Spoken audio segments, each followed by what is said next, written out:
Good morning, it's Peter Stimson here from Empower Mortgages. It's Wednesday the 21st and unfortunately CPI has come in much higher than expected at around 3.5%. Most analysts were expecting it to come in around 3.3 and this is meaning that swap rates are on the rise again this morning. As you can see from the graph going up this morning, 2-year SONIA swap is now sitting around 391, 5 years sitting around 395. Graph we're showing is SONIA swaps since Liberation Day.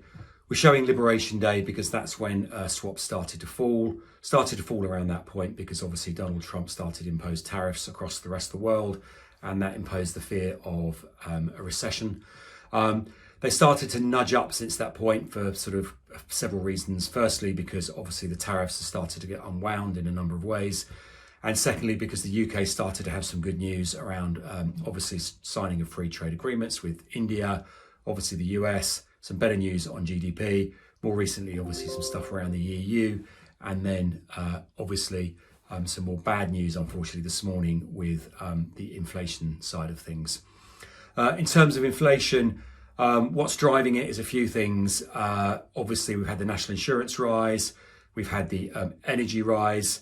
If you're like me and you are a customer of Thames Water, you'll have seen how much your bill's gone up.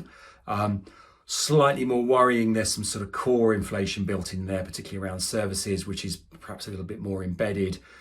What does that all mean? Well, it means a couple of things really. On the mortgage front, we're pretty certain that mortgage rates are going to have to rise. If you're looking at sort of the lowest starting point on 2-year fixed rates, you've got lenders out there now with 2-year fixed rates well below swap. Swap rate at 391 and lender rates at kind of 380 plus is not really sustainable. Normally lenders would want a margin of sort of 20 plus basis points over the swap. So as and when lenders need to rehedge, we think rates are going to have to go up. It's basically not sustainable. Same on the 5-year type of things. In terms of where does that leave bank base rate in terms of cuts? June is completely off the cards now.